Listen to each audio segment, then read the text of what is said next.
Summer holidays வந்தாச்சு, நம்ம GT Holidays வந்தாச்சு. GT Holidays, South India's #1 travel brand. Meenakshi Academy of Higher Education and Research. Admissions open. Apply online. பெற்றவர்கள் என்ன செய்வாங்க, என்ன பாவம் பண்ணாங்க அவங்க? வெளியில போய் எங்க சொல்ல முடியும்? வெளியில அப்படி சொன்னா வா நான் துணைக்கு நிக்கிறேன். சமூக ஊடகங்களை பயன்படுத்தி எளிய பின்னணியில் இருந்து வந்த பிள்ளைகளை இந்த மிருகங்கள் எப்படி வேட்டையாடினார்கள் தான் முக்கியம். காவல்துறையில இருந்த பெண்ணை இடுப்பு பிடிச்சி கிள்ளாங்களே, அது என்னாச்சுன்னு கேட்டா உங்க கட்சியில் இருக்கிற செயலாளர் ஒருத்தர் பாராளுமன்ற உறுப்பினர் இடுப்பு கிள்ளாங்களா, அது என்ன போச்சு? அப்ப ரெண்டு இதுக்கு அது சரியா போச்சு, இந்த இடுப்புக்கு அந்த இடுப்பு சரியா போச்சா? சதைமேயும் பன்றிகளுக்கு நாம் என்ன தீர்ப்பு கொடுக்கிறோம் அப்படின்னு கேட்டீங்கன்னா அறம் தான் சில நேரம் கூற்றாக இருக்கும். ஏனென்றால் இதை நீங்க மூடி மறைக்க பார்த்தீங்க. அண்ணா பல்கலைக்கழகத்தில் நடந்த நிகழ்ச்சியை பொறுத்தவரை திருப்பி வசனம் பேசுற மாதிரி யார் அந்த சார் என்று கேட்டுக்கொண்டிருப்பதை விட நீங்கள் தனியாக ஒரு புலன் விசாரணை செய்து கண்டுபிடிங்க. அதிமுக ஆட்சியில் நடந்த 5 அவமானங்கள் என்னால பட்டியல் சொல்ல முடியும். உங்களுக்கு வேலை என்பது பெண்களை வைத்து அரசியல் செய்வது, பெண்களை கொச்சைப்படுத்துவது. அந்த கட்சியை சார்ந்த ஒரு நபர்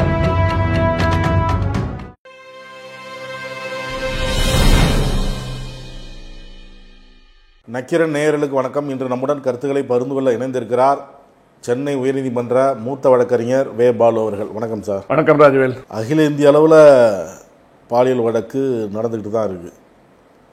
ராம் ரஹீம் வழக்கு, ஆஸ்ராம் பாபு வழக்கு, இதெல்லாம் அகில இந்திய அளவில் பேசப்பட்டது. அப்புறம் ஒவ்வொரு சில மடங்களில் பெண்கள் பாலியல் ரீதியாக துன்புறுத்தப்படுவது, அந்த செய்திகள்லாம் வெளியாகிருக்கு. நிறையா நம்ம பார்த்துருக்குறோம். தமிழ்நாட்டே பார்த்திங்கன்னா பிரேமானந்தா வழக்கு, நித்யானந்தா, சிவசங்கர் பாபா என இப்படி சொல்லிட்டே போகலாம். இந்த மாதிரி வந்திருக்கு.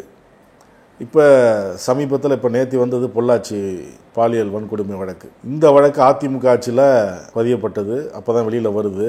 அப்போ இருந்த ஆட்சியாளர்கள் தங்களுடைய வேண்டப்பட்டவர்களுக்கு தங்களுடைய வாரிசுகள் இதில் சம்மந்தப்பட்டிருக்காங்க அப்படின்னு இந்த வழக்கு அப்படியே மெத்தனமாக போச்சு அப்படிங்கிற குற்றச்சாட்டு இருந்தது.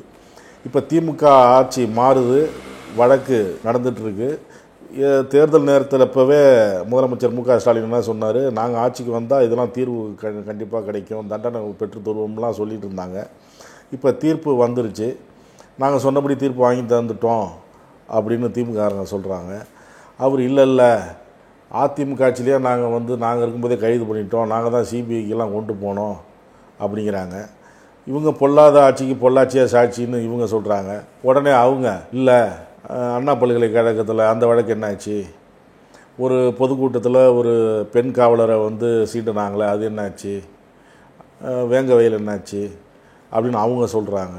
அவங்க அரசியல் செய்கிறாங்க, அது வேறு விஷயம். பொதுமக்கள் இதில் தெரிஞ்சுக்க வேண்டிய விஷயம் என்ன? நல்லது ராஜவேல், நீங்கள் கடைசியில் சொன்னது தான் இதில் ரொம்ப முக்கியம்.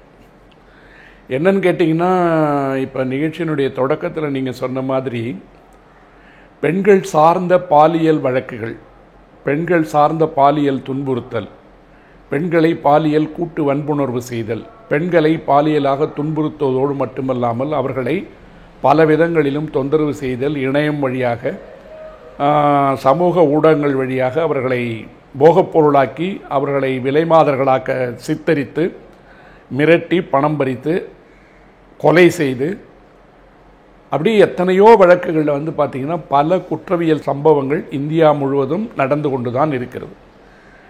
இதில் என்னென்னு கேட்டிங்கன்னா, ஒரு எஸ்டாப்ளிஷ்மெண்ட், ஒரு அமைப்பு அல்லது ஒரு அடையாளம் அல்லது ஒரு போலி முகமூடி, மதம் சார்ந்த ஒரு முகம், இனம் சார்ந்த ஒரு முகம், அரசியல் முகமூடி, இவைகளை எல்லாம் அணிந்து கொண்டு அந்த அதிகாரத்தை பயன்படுத்தி, அதிகாரம் கொடுத்த கொழுப்பின் திமிரோடு பணபலத்தையும் பயன்படுத்தி பல பேரை பகடைக்காயாக்கி ஏழை எளிய பெண்களை வல்லுறவுக்கு ஆட்படுத்தி அவர்களை மிரட்டி படம் எடுத்து அந்த படத்தை காண்பித்து மீண்டும் விரட்டி அவர் மூலமாக இன்னும் இருக்கின்ற சிலரை வரவழைத்து அவர்களையும் அந்த வலைக்குள் சிக்க வைத்து ஒட்டுமொத்தமாக ஒரு மாஃபியா கேங் என்று அழைக்கப்படுகின்ற குற்றச் செயல்களில் ஈடுபட்டு கொண்டிருந்த ஒரு கும்பல். இது ஒரு மடத்தில் நடந்தாலும் பரவாயில்லை, நீங்கள் சொன்ன மாதிரி ஆசாராம் பாப்புவாக இருந்தாலும் பரவாயில்லை, ராம் ரஹீமாக இருந்தாலும் பரவாயில்லை, சிவசங்கர் பாபாவாக இருந்தாலும் பரவாயில்லை, நித்யானந்தாவாக இருந்தாலும் பரவாயில்லை, பிரேமானந்தாவாக இருந்தாலும் பரவாயில்லை, அல்லது வாக்குமூலம் கொடுத்து விட்டு அந்த வழக்கு பின்னால் விடுதலை செய்யப்பட்ட வேறு ஒரு மடமாக இருந்தாலும் பரவாயில்லை, இன்னும் வெளிச்சத்திற்கு வராமல் பல இடங்களில் நடந்து கொண்டிருக்கின்ற ஆட்டம் பாட்டத்தோடு நடந்து கொண்டிருக்கின்ற கடவுள் பெயரால் நடந்து கொண்டிருக்கின்ற மடங்களாக இருந்தாலும் சரி, கல்லூரி வளாகங்களாக இருந்தாலும் சரி, பள்ளிக்கூடமாக இருந்தாலும் சரி, கள்ளக்குறிச்சி ஸ்ரீநிதி வழக்கு உள்பட இப்படி பல வழக்குகளை எடுத்துக்கொண்டு நம்ம பார்க்குறோம் அப்படின்னு சொன்னீங்கன்னா எல்லா இடங்களிலும் பலிகடாக்கப்பட்டவர்கள் பெண்கள். இப்போ இது இரண்டு கட்சிகளும் அரசியல் செய்கிறாங்க. நீங்களே உங்கள் நிகழ்ச்சியில் சொல்லிட்டீங்க. அதாவது அதிமுக ஆட்சியில் நடந்த ஒரு வழக்கு. இந்த வழக்கை பொறுத்த வரைக்கும் சில பெண்கள் அமைப்புகள் நீதிமன்றத்தை அணுகி அதுக்கு பின்னாடி புலன் விசாரணை பல குழுக்களுக்கு மாற்றப்பட்டு வேறு வழி இல்லாமல் நிர்பந்தத்தின் காரணமாக அன்றைக்கு இருந்த அரசு இது சிபிஐ கையில் ஒப்படைச்சது. சிபிஐக்கு ஒப்படைச்சிக்கு பின்னாடி விசாரணை நடக்கின்ற காலத்தில் அதில் ஈடுபட்டிருந்த ஒரு காவல்துறை அதிகாரியே பாதிக்கப்பட்ட பெண்ணுடைய விவரங்களை வெளியிட்டார். வெளியிட்டதற்கு பின்னால் அவருக்கு துறை ரீதியான நடவடிக்கை எடுக்கப்பட்டது. இப்படி பல விவரங்களை வெளியிடுவதற்கு காரணம் இந்த வழக்கில் யாரும் சாட்சி சொல்லிவிடக்கூடாது. அப்படி சாட்சி சொல்வதன் மூலமாக அதில் உள்ளே இருக்கின்ற பின்னால் இருக்கின்ற பிரபலம் யார், அவருடைய வாரிசுகள் யார் என்ற தகவல்கள் வெளிவந்துவிடக் கூடாது என்ற அலிகேஷன் என்று சொல்லப்படுகின்ற குற்றச்சாட்டு இருந்தது. சிபிஐ விசாரணைக்கு போனதுக்கு பின்னால பொதுவாக இந்த வழக்குகளில் பாதிக்கப்பட்டவர்கள் தங்கள் முகத்தை காண்பிக்க மாட்டார்கள், நீதிமன்றத்திற்கு சாட்சி சொல்ல மாட்டார்கள், குறைந்தபட்சம் பிறர் சாட்சியாக மாறிவிடுவார்கள், எனக்கும் அந்த சம்பவத்துக்கும் ஒன்றும் தொடர்பில்லை என்று தங்களுடைய முகத்தை காப்பாற்றிக் கொள்வதற்காக, குடும்பமானத்தை காப்பாற்றிக் கொள்வதற்காக வரமாட்டார்கள் என்கின்ற மெத்தனமும் அந்த திமிரும் தான் இதை போன்ற கும்பலை இயக்குகிறது. இப்படி நடந்துட்டு இருக்கும்போது இதில் இந்த மோடஸ் ஆப்ரண்டி அப்படின்றது ரொம்ப முக்கியம். இந்த மோடஸ் ஆப்ரண்டி அப்படின்றது என்ன முக்கியம்னு கேட்டிங்கன்னா, நான் பல வருடமாக என்னுடைய எல்லா நிகழ்ச்சிகள்லையும் நான் பதிவு பண்ணிட்டு வரேன். இன்றைக்கு சமூக ஊடகங்கள் வந்த பின்னாடி உங்களுக்கு என்று எந்த விதமான அந்தரங்கமும் கிடையாது. ஒரு சின்ன உதாரணம் சொல்கிறேன். நீங்கள் ரொம்ப எல்லாமே நீங்கள் வசதியாக அடுத்தவர்கள் உங்களை பின்தொடராமல் நீங்கள் பேசணும்னா வாட்ஸ்அப் மூலமாக பேசலாம், அல்லது உங்களுடைய தொலைபேசி உரையாடலை பதிவு செய்வதற்குண்டான வசதிகள் ஆப்பிள் மாதிரி ஃபோன்லலாம் கிடையாதுன்னு பொதுவாக சொல்லுவாங்க. இப்போ ஆப்பிள் மாதிரி ஃபோன்லேயே சமீபத்தில் இருக்கிற iOS யாரெல்லாம் போய் அப்டேட் பண்ணிங்களோ பார்த்தீங்கன்னா கார்னரில் ஒரு ஐக்கான் இருக்கும். அது எப்படின்னு பார்த்தீங்கன்னா, நீங்கள் ஃபோன் பேச ஆரம்பித்த உடனே அது அப்படியே பிளிங்க் ஆகிட்டு இருக்கும். அதை ப்ரெஸ் பண்ணிங்கன்னா திஸ் கால் இஸ் பீங் ரெக்கார்டுன்னு மெசேஜ் வரும். மெசேஜ் வர்றது மட்டும் இல்லாமல் நீங்கள் யார்கிட்ட பேசிட்டு இருக்கீங்களோ அவருக்கும் தகவல் போகும், உங்கள் அழைப்பு பதிவு செய்யப்படுகிறது என்கின்ற வசதியை மிகவும் பாதுகாப்பான தொலைபேசி என்று கருதப்பட்ட ஆப்பிள் நிறுவனமே வேறு வழி இல்லாமல் போட்டியை சமாளிக்க முடியாமல் அந்த வசதியை கொடுத்துருச்சு. ஆகவே நீங்கள் நான் 1 லட்ச ரூபா கொடுத்து ஆப்பிள் வாங்கியிருக்கேன், 1.5 லட்ச ரூபா கொடுத்து இவ்வளோ பாதுகாப்பு வசதிகளோட ப்ரோ வச்சிருக்கேன், மேக்ஸ் வச்சிருக்கேன்றான் பாருங்க. யாருக்கும் எந்த விதமான அந்தரங்கமும் கிடையாது முதல்ல. ரெண்டாவது, வாட்ஸ்அப் மூலமாக பேசுகின்ற உரையாடல்களாக இருந்தாலும் அதன் மூலம் அனுப்புகின்ற காணொளி காட்சிகளாக இருந்தாலும் எண்ட் டு எண்ட் என்கிரிப்ஷன் என்று சொல்லப்படுகின்ற உத்தரவாதத்தினுடைய அடிப்படையில் அது அந்த சர்வரில் இருக்காது. யாராலையும் அதை எடுக்க முடியாதுன்னு சொன்னதெல்லாம் பொய்க்கதை என்பதை சமீபத்தில் வருமான வரி சட்டத்தின் மூலமாக கொண்டு வரப்பட்டிருக்கின்ற திருத்தத்தில் இந்த வாட்ஸ்அப்பெல்லாம் நாங்கள் ஃபாலோ பண்ணுறோம், எங்ககிட்ட அந்த வசதி இருக்குது, வாட்ஸ்அப் எங்களுக்கு அந்த தகவல்களை கொடுக்கிறது என்று சொல்வதன் மூலமாக நிர்மலா சீதாராமன் பாராளுமன்றத்தில் பேசினது. ஆகவே வாட்ஸ்அப் என்பதும் ரகசியம் கிடையாது. புலனாய்வு அதிகாரிகள் அல்லது அரசாங்கம் நினைத்தால் யாருடைய வாட்ஸ்அப்பினுடைய காணொளி காட்சியோ அல்லது ஒலிப்பதவியோ பின்தொடர முடியும் என்ற சூழல் இருக்கும்போது முழுக்க முழுக்க முழுக்க சைபர் எவிடன்ஸ் என்று சொல்லப்படுகின்ற இணைய வழியாக நடந்த புலன் விசாரணை இந்த வழக்கில் மிகப்பெரிய உறுதுணையாக இருந்திருக்கு. அதில் புகார் கொடுத்த 8 பெண்கள் எவ்விதமான தயக்கமும் இன்றி அச்சமும் இன்றி நீதிமன்றத்திற்கு துணையாக நின்று இந்த குற்றவாளிகளை அடையாளம் காட்டியிருக்கிறார்கள். அவர்கள் எந்த இடத்திலும் பின்வாங்கவில்லை. விசாரிக்கப்பட்ட எந்த சாட்சியும் பிற சாட்சியாக மாறி சம்பவத்திற்கும் எனக்கும் தொடர்பில்லை, நான் பார்க்கவில்லை என்று யாரும் சொல்லவில்லை. ஆகவே சிபிஐ இந்த வழக்கை மிக சிறப்பாக நடத்தியிருக்கிறது என்று நீதிமன்றம் பாராட்டியிருக்கிறது. அதை நாம் ஏற்றுக்கொள்ள வேண்டும். ஆனால் இதனுடைய அடிப்படையில் அந்த மோடஸ் ஆப்ரண்டி என்று சொல்லுகின்ற பொழுது சமூக ஊடகங்களை பயன்படுத்தி எளிய பிள்ளைகளை, எளிய பின்னணியிலிருந்து வந்த பிள்ளைகளை இந்த மிருகங்கள் எப்படி வேட்டையாடினார்கள் என்றுதான் முக்கியம். இதெல்லாம் நம்ம ஓரளவுக்கு மறந்துட்டு இருந்தாலும் கூட இதை பற்றி பேசிக்கிட்டு இருக்கும்போது நேற்று திடீர்னு போய் போட்டிங்கன்னா அந்த பழைய காணொளி காட்சிகள் இல்லை, அந்த குரல் பதிவுகள் வருது. அந்த குரல் பதிவுகளில் அண்ணா அண்ணா என்னை அடிக்காதீங்கண்ணா, பெல்ட்டால் அடிக்காதீங்கண்ணா என்ற குரலை கேட்கின்ற பொழுது நேற்றிலிருந்து சரியாக உண்ண முடியவில்லை, உறங்க முடியவில்லை. வீட்டில் யாருக்கெல்லாம் பெண் பிள்ளைகள் இருக்கோ அவங்களுக்கெல்லாம் வந்து உடம்பு செலுத்துகிற அளவுக்கு அந்த அச்சத்தினுடைய உறைவு நிலை மனசுக்குள்ளார வந்து போகும். இதற்கெல்லாம் காரணமாக இருக்கின்ற இடத்துல வந்து இந்த வெறிநாய் கும்பல் வந்து எப்படி சூழ்ந்து நின்று வேட்டையாடினார்கள் என்று பார்க்கின்ற பொழுது எளிய மக்களுக்கு, எளிய பிள்ளைகளுக்கு இவர்கள் காட்டுகின்ற ஆடம்பரம் ஒன்று, ரெண்டாவது வந்து இவர்கள் அறிமுகம் செய்கின்ற பகட்டு வாழ்வு ஒன்று, மூணாவது உனக்கு வேலை வாங்கி தரேன் நீ வா அப்படின்னு சொல்லி ஒரு காரில் போயிட்டு இருக்கும்போது அந்த பெண்ணை வந்து பாலியல் தொல்லை செய்து வண்டியிலே படம் எடுத்து அதை வச்சு மிரட்டுறான். மிரட்டுறது மட்டும் இல்லாமல் அந்த பெண்ணை கருவியாக வைத்துக்கொண்டு இன்னும் பல பேரை அழைத்து வருவதற்கு அவரை மிரட்டுறதுக்கு அந்த பொண்ணு வீட்டில் சொல்லிருங்கள, வீட்டில் சொன்னால் என்ன பண்ணுறான்னா அதுக்கு ஒரு ஆப்பை யூஸ் பண்ணுறான். அந்த ஆப் எப்படின்னு கேட்டிங்கன்னா அந்த செயலியை நீங்கள் பயன்படுத்துகின்ற பொழுது ஆண் குரலில் பேசினால் அது பெண் குரலாக மாறும். அப்போ அவங்க வீட்டுக்கு ஃபோன் பண்ணும்போது இவன் ஆண் குரலில் பேசினாலும் வேறொரு பெண் பேசுவதாக அந்த குடும்பத்து உறுப்பினர்களுக்கு பெண் குரலில் பேசி உன் பொண்ணு எங்ககிட்ட இப்படிலாம் மாட்டிக்கிட்டு இருக்கு, நீங்கள் போலீஸுக்கெல்லாம் போனீங்கன்னா நடக்கிறதே வேறு என்று இவர்களெல்லாம் பேசி மிரட்டுவதற்கு எது பின்னணி இருந்ததுன்னு கேட்டீங்கன்னா அரசியல் பின்னணியில் இருந்தது, ஆளும் வர்க்கம் பின்னணியில் இருந்தது. அதனுடைய முக்கிய புள்ளியினுடைய வாரிசு உள்ளே இருக்கிறார் என்ற சந்தேகத்தினுடைய அடிப்படையில் அந்த பின்புலம் அதற்கு காரணமாக இருந்தது. ஆகவே அந்த புலன் விசாரணை சரியாக நடக்காது என்ற அச்சத்தின் காரணமாகத்தான் பெண் அமைப்புகள் நீதிமன்றத்திற்கு போனார்கள். தன்னுடைய முகத்திரை கிழிந்துவிடும் என்ற அச்சத்தில் வேறு வழியில்லாமல் சிபிஐக்கு அந்த வழக்கை ஒப்படைக்க வேண்டிய கட்டாயம் அன்றைய தேதியிலிருந்து ஆளுங்கட்சிக்கு வந்தது. இந்த வழக்கை பொறுத்த வரைக்கும் நேற்று இவங்க ரெண்டு பேரும் பண்ண அரசியல் என்னன்னு கேட்டீங்கன்னா, இதை கூப்பிட்டு இதை பற்றி பேசிங்கன்னா இருக்கிற தொலைக்காட்சி விவாதங்களில் உச்சபட்ச குரலோடு வந்து வழக்கறிஞர்கள் என்று தங்களை அழைத்துக் கொள்ளுகின்ற பெண்களும், நான் அந்த கட்சியில் இருக்கின்ற வழக்கறிஞர் என்று சொல்லுகின்ற ஆணாக இருந்தாலும் இந்த வழக்கினுடைய தன்மை என்ன, கிடைத்த குற்றவாளிகளுக்கு கிடைத்த தண்டனை என்ன, அதற்கு யாராக இருந்தாலும் நீதிமன்றத்தினுடைய பணி என்ன என்பதை பற்றி பேசாமல் இரண்டு பேருமே மாறி மாறி விரல்களை நீட்டி குற்றம் சாட்டிக் கொள்கிறார்கள். உடனே இவன் வந்து என்ன பண்ணுறான், நீங்கள் வந்து காவல்துறையில் இருந்த பெண்ணை வந்து இடுப்பு பிடிச்சிக்கலாங்களே, அது என்னாச்சுன்னு கேட்டால் உங்கள் கட்சியில் இருக்கிற செயலாளர் ஒருத்தர் வந்து பாராளுமன்ற உறுப்பினர் இடுப்பு கிள்ளாங்களா, அது என்ன போச்சு, அப்போ ரெண்டு இதுக்கு அது சரியாக போச்சு, இந்த இடுப்புக்கு அந்த இடுப்பு சரியாக போச்சா என்ன? உடனே நீங்கள் வேங்கை வாசல் வழக்கில் என்ன பண்ணீங்க, அதுக்கு என்ன பண்ணீங்க? அண்ணா பல்கலைக்கழக வழக்கத்தில் யார் அந்த சார், இந்த அரசியல்லாம் விட்டுருங்க. அண்ணா பல்கலைக்கழக வழக்கை பொறுத்தவரையில் குற்றவாளி கைது செய்யப்பட்டு விட்டாலும் அவர் கட்சியினுடைய உறுப்பினர் என்பது நிரூபிக்கப்படவில்லை. ஆனால் இந்த வழக்கில் பொறுப்பில் இருக்கின்ற அன்றைய தேதியில் இருக்கின்ற ஆளுங்கட்சி உறுப்பினர் இருப்பதாக அவர்களே ஒத்துக்கொண்டு கட்சியை விட்டு நீக்கி இருக்கிறார்கள். இப்ப வழக்கில் தண்டனை கிடைச்ச உடனே அதான் நாங்கள் நீக்கிட்டோமேன்ட்டு இந்த சகவாச தோஷம்னு ஒன்று இருக்குல்ல, பிஜேபி கூட சேர்ந்த காரணத்தால பிஜேபி காரன் என்ன பதில் சொல்லணும் அதை அப்படியே அதிமுக காரங்க பேசிட்டு இருக்காங்க. திமுக அதிமுகன்றதை விட்டுருங்க, எல்லா ஆட்சியிலும் பாலியல் வழக்குகள் நடக்கும், பாலியல் சுரண்டல்கள் நடக்கும். எளிய பின்னணியில் இருக்கின்ற பெண்கள் அல்லது பகட்டு வாழ்வை விரும்புகின்ற பெண்கள், வலையில் விழுகின்ற பெண்கள் எல்லாமே போய் வம்பில் சிக்கிக்கிறாங்க. இந்த வழக்கிலையும் அப்படி பல பேர் சிக்கிட்டாங்க.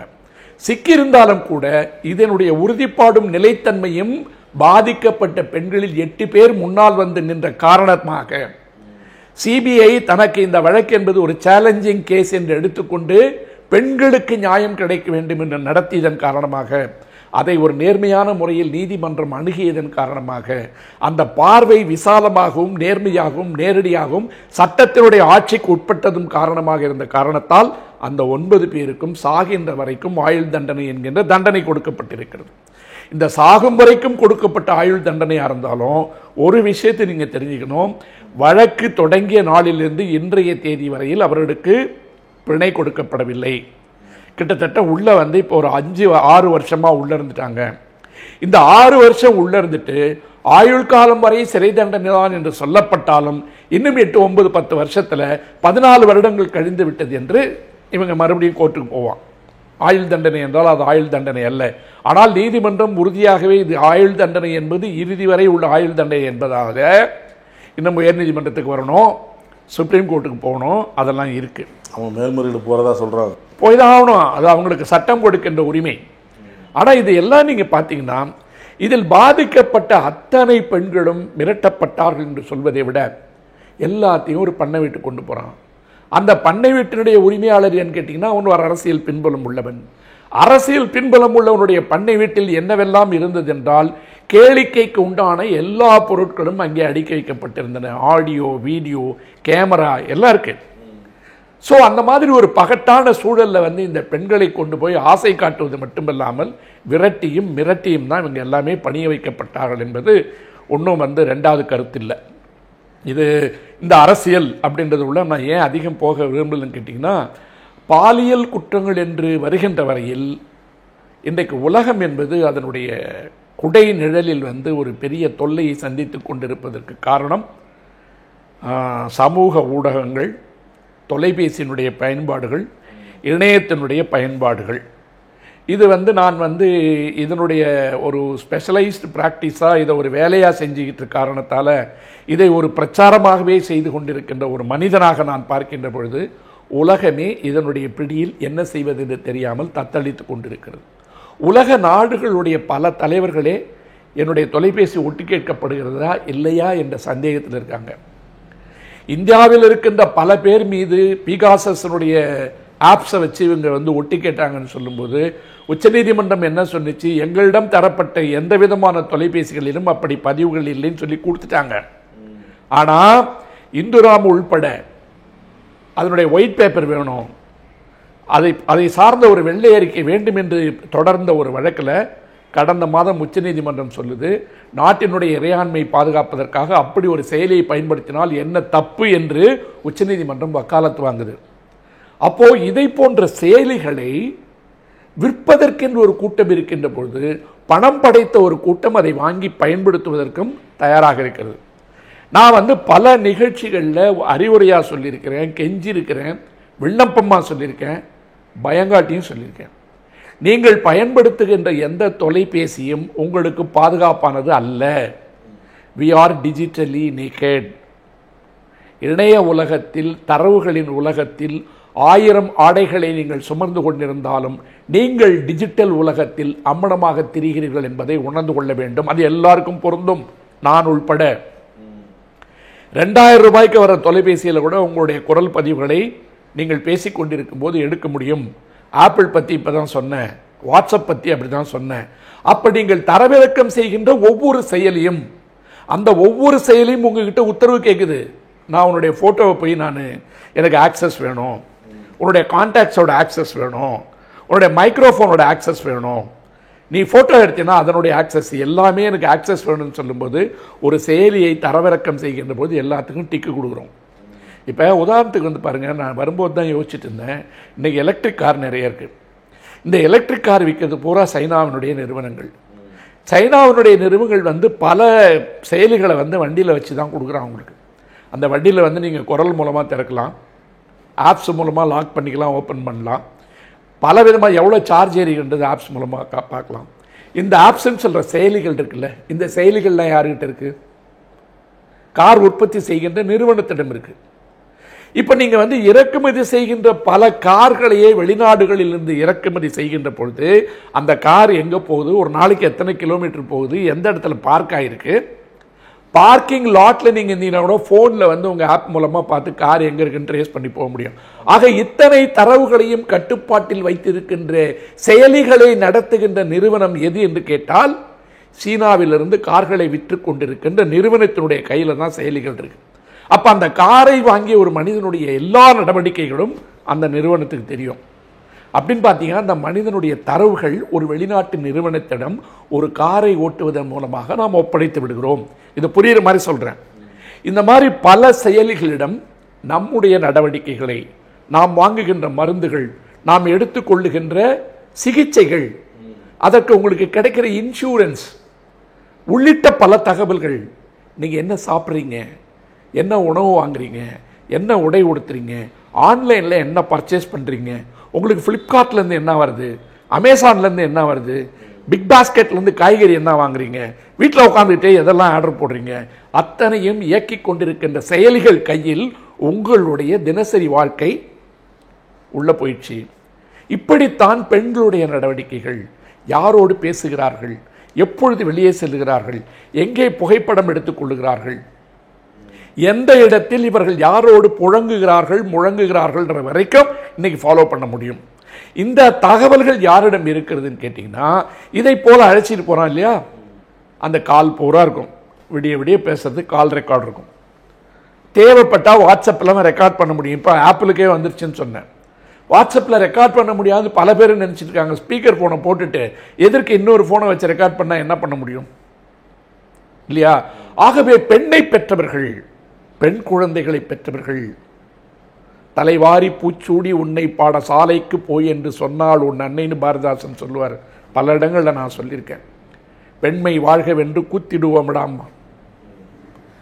ஆயிரம்தான் நான் பெண்களை பற்றி உயர்வாக பேசினாலும், பெண்களை காப்பது நமது கடமை என்று சொன்னாலும், போர் நடக்கின்ற போது கூட இழந்து போன குங்குமத்தை மீட்டுத் தருவதற்காக அதற்கு சிந்தூர் என்று பெயரிட்டாலும் கூட இப்படி சீரழிக்கப்படுகின்ற பெண்களுக்கு, சிதைக்கப்படுகின்ற பெண்களுக்கு, பாலியல் வல்லுறவு செய்யப்படுகின்ற பெண்களுக்கு, சதை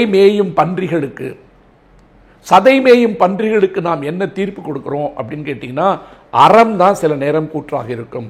அப்படி இது வந்து அறத்தின் வாயிலாக கிடைத்த தீர்ப்புன்னு நான் நினைக்கிறேன்.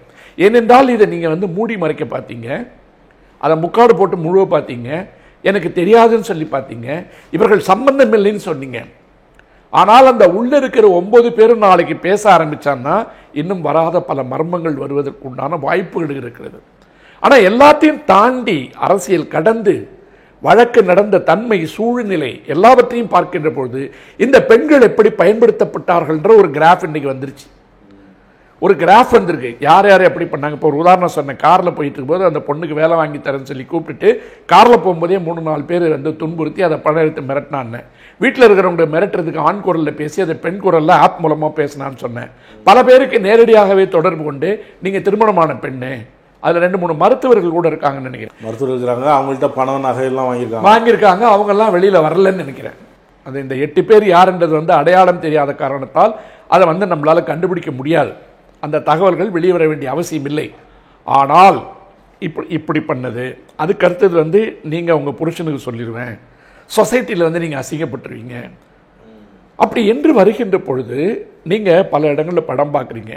இன்றைக்கி நான் தொடர்ந்து பேசிக்கிட்டு இருக்கேன். இந்த திரைப்படம் என்பது, திரைப்படத்தில் வருகின்ற பல கதாநாயகர்களே இன்றைக்கு பொறுக்கித்தனங்களுடைய தலைவர்களாக தங்களை காட்டிக் கொள்கிறார்கள். திரைப்படங்களில் ஒரு பெண்ணை மரியாதை குறைவாக அழைப்பது, நடத்துவது, வர்ற பாட்டெல்லாம் நீங்கள் பாருங்கள். இன்னைக்கு இந்த பாட்டெல்லாம் பாருங்க.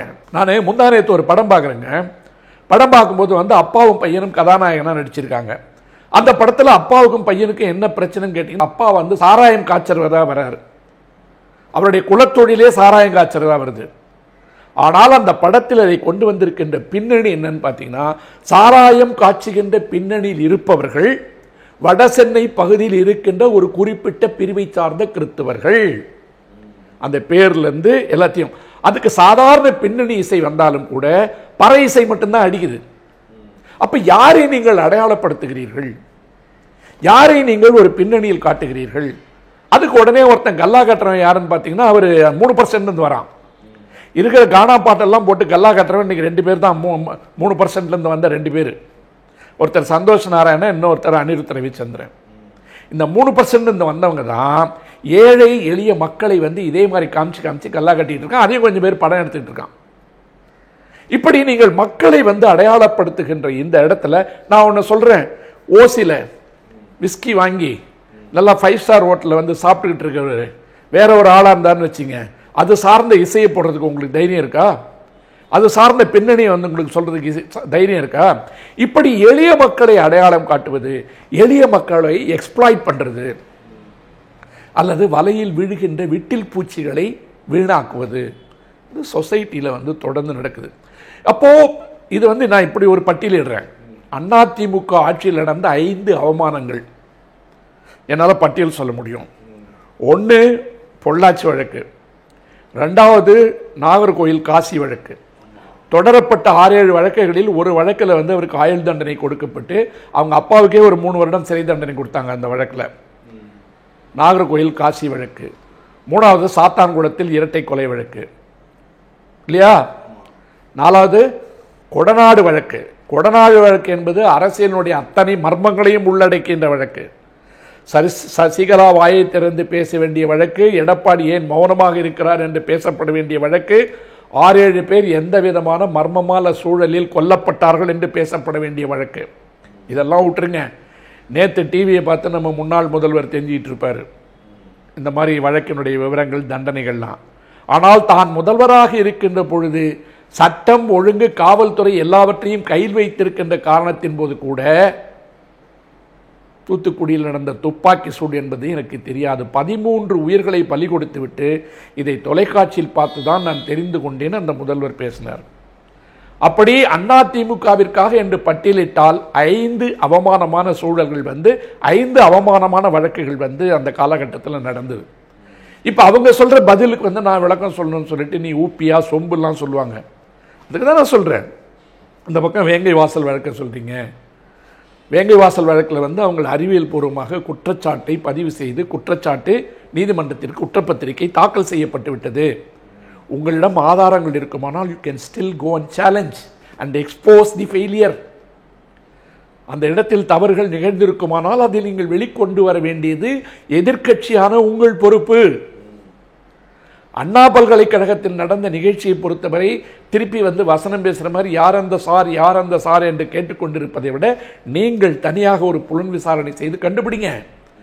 காவல்துறை எல்லாத்தையும் மறைக்குதுன்னு சொன்னீங்கன்னா அந்த வழக்கில் ஒரு தகவல் இணையம் மூலமாக வெளியாச்சு. வெளியான உடனே அதுதான் குற்றம் நம்ம பேசிட்டு இருக்கிற நேரத்தில் இந்த தகவல்களை எல்லாம் ஒட்டுமொத்தமாக தனது குடைக்கு கீழ் வைத்திருக்கின்ற NIC என்று சொல்லப்படுகின்ற நேஷனல் இன்ஃபர்மேஷன் சென்டர் NIC அதற்குண்டான விளக்கத்தை நீதிமன்றத்தில் கொடுத்துருச்சு. நீதிமன்றத்தில் கொடுக்கும்போது சிங்க்ரனைசேஷன் என்று சொல்லப்படுகின்ற ஒன்றிணைக்கப்பட்ட தகவல் பரிமாற்றத்தில் பழைய வழக்கிற்கு உண்டான செக்ஷன்ஸ் இருக்கு இல்லையா, பிரிவுகள், புதிய சட்டத்திற்கு உண்டான பிரிவுகளுக்குள்ள இடைவெளியில் அவங்க கொடுத்துருக்க கமாண்ட் இருக்கு இல்லையா, அதை அப்லோட் பண்ணும்போது பழைய செக்ஷன் எல்லாத்துக்கும் அது ஆட்டோமேட்டிக்காக தடுத்துரும், பொதுவெளிக்கு அது வராது. புதிய செக்ஷனுக்கு அந்த கமாண்டை ஒழுங்காக கொடுக்காதால தவறுதலாக வெளிவந்து விட்டது என்று தமிழ்நாடு அரசோ காவல்துறையோ சொல்லவில்லை. NIC என்று சொல்லப்படுகின்ற ஒன்றிய அரசினுடைய கட்டுப்பாட்டில் இருக்கின்ற நிறுவனம் நீதிமன்றத்துக்கு சொன்னிச்சு. இதையெல்லாம் மறைத்துவிட்டு இதையெல்லாம் மறந்துவிட்டு வசதியாக இன்றைக்கு சார்ந்திருக்கின்ற கூட்டணியின் காரணமாக உங்களுக்கு வேலை என்பதே பெண்களை வைத்து அரசியல் செய்வது, பெண்களை கொச்சைப்படுத்துவது. அந்த கட்சியை சார்ந்த ஒரு நபர் இன்றைக்கு அவர் தலைவராக இல்லை, 24 மணி நேரமும் செய்து கொண்டிருந்த வேலையை குரல் பதிவும் ஒளிப்பதிவும் தான். இதை வைத்துத்தான் அந்த கட்சியில் இருக்கின்ற பல பேர் கட்டங்கட்டப்பட்டார்கள், ஓரங்கட்டப்பட்டார்கள் என்பதற்கு நம்முடைய கருவறையில் நடந்த கரசேவை வரைக்கும் வந்துருச்சு. இதுக்குள்ளெல்லாம் நான் ஏன் அரசியல் போய் பேசலன்னு கேட்டிங்கன்னா, எல்லா கட்சிகளும் எதிர்கட்சி குற்றம் சாட்டுவார்கள். எப்பொழுதும் எச்சரிக்கையாக இருக்க வேண்டியவர்கள் யார் தான் நான் ரொம்ப முக்கியமாக பார்க்குறேன். நான் இந்த கட்சிக்கு ஆதரவு அந்த கட்சிக்கு ஆதரவுலாம் இல்லை. இது நடந்தது, இந்த 5 சம்பவங்கள் அந்த ஆட்சியில் நடந்ததுக்காக நான் பட்டியல் போடுறேன். ஆனால் எல்லா இடங்களிலும் தப்பிப்பவர்கள் முதலைகள் தப்பித்துக் கொள்ளும், விட்டில் பூச்சிகள் மாட்டிக்கொள்ளும். விட்டில் பூச்சிகள் அழுகின்ற கண்ணீருக்கு வலிமை கிடையாது. விட்டில் பூச்சிகள் அழுகின்ற கண்ணீர் வெளியே தெரியாது. விட்டில் பூச்சிகள் நசுங்கி போவதை, பொசுங்கி போவதை சமூகம் வேடிக்கை பார்க்குமே ஒழிய வெளியே எடுப்பதற்கு முயற்சிக்காது. ஆனால் அப்படிப்பட்ட விட்டில் பூச்சிகள் இனிமேலும் விழுந்துவிடக் கூடாது என்பதற்குத்தான் நேர்மையாக நடந்த இந்த நீதி விசாரணையுடைய தீர்ப்பு வெளியே கொண்டு வந்திருக்கிறது. ஆகவே அந்த நீதிமன்றத்தையும் கை தொழுது ஏற்றுக்கொள்ள வேண்டும். நீதிமன்றம் ஒரு சிறப்பான பணியை செய்திருக்கிறது என்பதை எல்லா விதமான வேறுபாடுகளையும் கடந்து எல்லாருமே ஒத்துக்கிறான். அந்த கட்சியே வழக்கு விசாரணையெல்லாம் பற்றி பேசல, நாங்கள் தான் சிபிஐக்கு கொடுத்தோம் தான் சொன்னாங்களே ஒழிய எங்கள் ஆட்சி காலத்தில் எங்கள் அதிகாரத்தை எங்கள் முகமூடியை பயன்படுத்தி கொண்டு நடந்தது என்று அவர்களால் சொல்ல முடியாது. ஆனால் அதை மக்கள் உணர வேண்டும். மக்கள் உணர்ந்திருப்பார்கள். ஆனால் நான் பொதுவாக சொல்ல விரும்புகிற செய்தி, பெண் பிள்ளைகளே, குறிப்பாக குழந்தைகளே, கல்லூரி பள்ளிக்கூடம் சென்று கொண்டிருக்கின்ற மாணவர்களே, மாணவிகளே, பேருந்தில் போகும்போதோ வண்டிகளில் போகும்போதோ நீங்கள் பயன்படுத்துகின்ற அத்தனை செயலிகளும் உங்களை பின்தொடர்கின்றன. உங்கள் அந்தரங்கம் என்பது உங்கள் கையில்லை. எந்த நேரத்திலும் நீங்கள் பலிகடாக்கப்படுவீர்கள். யாருடன் பேசுகிறோம் என்பதில் தெளிவாக இருங்கள். என்ன பேசுகிறோம் என்பதில் தெளிவாக இருங்கள். உங்களை ஒருவன் படம் எடுத்தால் எந்த இடத்தில் உங்களை எதற்காக என்ன நோக்கத்தோடு படம் எடுக்கிறான் என்பதை உணர்ந்தே இருங்கள். சில இடங்களில் பிறந்த நாள் கூட்டங்கள், கொண்டாட்டங்கள் என்று வருகின்ற இடத்தில் உங்களுக்கு கொடுக்கப்படுகின்ற குளிர்பானங்களில் என்ன இருக்கிறது என்பதை அறிந்து கொள்ளுகின்ற அளவிற்கு அறிவை வளர்த்து கொள்ளுங்கள். உடைமாற்று இடங்களில் 3வது இடத்தில் கண் இருக்கிறது என்று உணருங்கள். சுவர்களில் பதிக்கப்பட்டிருந்த கேமராக்கள் உங்களை ஒளிப்பதிவு செய்வதற்குண்டான வசதிகள் இருக்கிறது என்பதை உணருங்கள். அடுத்தவர்களோடு பேசுகின்ற போது எந்த நேரமும் எச்சரிக்கையாக பேச வேண்டும் என்பதை உணர்ந்தே வாழுங்கள். பொறுக்கிகள் எல்லா இடத்துலையும் இருப்பான். மிருகம் தன்னுடைய முழுநேர வேலையை வேட்டையாடுறோம். நான் என்ன சொல்றேன், பிரெடேட்டர்ஸ் என்று சொல்லப்படுகின்ற விலங்கு வேட்டையாடுவதற்குத்தான் சாலையிலோ வண்டிகளிலோ அலைந்து கொண்டிருக்கும். உங்களுடைய வாழ்வு உங்கள் கையில் இருக்க வேண்டும் என்று சொன்னால் பேசுவதில் கவனமாக இருங்கள், படம் எடுப்பதில் கவனமாக இருங்கள், பகிர்வதில் கவனமாக இருங்கள், எங்கே செல்கிறோம் என்பதில் கவனமாக இருங்கள். எல்லா இடங்களிலும் உங்களை அறியாத ஒரு 3வது கண் பின் தொடர்கிறது என்பதை உணருங்கள். ஆகவே நான் இந்த அரசியலை விட்டு கடந்து, தீர்ப்புகளை கடந்து, நீதிமன்றம் கொடுத்திருக்கின்ற தீர்ப்பை எல்லாம் கடந்து நான் சொல்ல விரும்புவது, மாட்டி சீரழிந்து சிதைந்த பின்னால் வாழ்க்கை தொலைத்தவர்கள் உங்களுக்கு ஒரு பாடம் கற்றுக் கொடுத்திருக்காங்க. ஆகவே உங்கள் கையில் இருக்கின்ற வாழ்க்கையை நீங்கள் பாதுகாத்துக் கொள்ளுங்கள். இந்த தீர்ப்பு என்பது நமக்கு பெற்றுத்தந்தது என்ன, கற்றுத்தந்தது என்ன, இதுதான் கற்றதும் பெற்றதுமாக இருக்க வேண்டும் என்பதுதான் என்னுடைய உண்மையான செய்தி. அரசியலெல்லாம் ஒதுக்கி வச்சுட்டு பொதுவாக நீங்கள் உங்கள் ஸ்டைலில் அதை பேசியிருக்கீங்க. நீங்கள் சொன்ன செய்தி பெண்ணுக்கும் ஆணுக்கும் சேர்ந்து சொல்லியிருக்கீங்க. எப்படி நடந்துக்கணும், எப்படி எச்சரிக்கையாக இருக்கணும், ஒரு எச்சரிக்கை மணி அடிச்சிருக்கீங்க. இது போல் போய் சமூகம் அந்தளவுக்கு சீர்கெட்டு கிடக்கு, எங்கே பார்த்தாலும் மிருகங்களாக அழிஞ்சிக்கிட்டு இருக்கான், போய் வலையில் விழுந்துடாதீங்க. அது ஆணாக இருந்தாலும் சரி பெண்ணாக இருந்தாலும் சரி, வயது வித்தியாசம் இல்லாமல் எல்லாத்தையும் பார்க்குறாங்க. திருமணமானவர்களையும் இந்த மாதிரி சீரழிக்கிற கும்பல் இருக்குது. இது போன்ற வழக்கு இனிமேல் இன்னொரு வழக்கு நீதிமன்றத்திற்கு போகக்கூடாது என்ற ஒரு அக்கறையில் இதை சொல்லியிருக்கீங்க. கருத்துக்களை பகிர்ந்து கொண்டிருக்கிறேன். வணக்கம். வாழ்க தமிழ்நாடு. நக்கீரன் டிவிக்கு சப்ஸ்கிரைப் செய்யுங்கள். உங்கள் ஆதரவே எங்கள் பலம். ஆசிரியர்களுக்கு நண்பனாகவும் மாணவர்களுக்கு ஆசானாகவும் திகழும் தேர்வு வழிகாட்டி. ஒவ்வொரு பாடத்திற்கும் அனுபவமிக்க ஆசிரியர்களின் துல்லியமான தெளிவான விடைகள். CNC இருக்கு, தேர்வு பயம் எதற்கு? இது தீரன் பப்ளிஷிங் ஹவுஸ் விற்பனை வெளியீடு.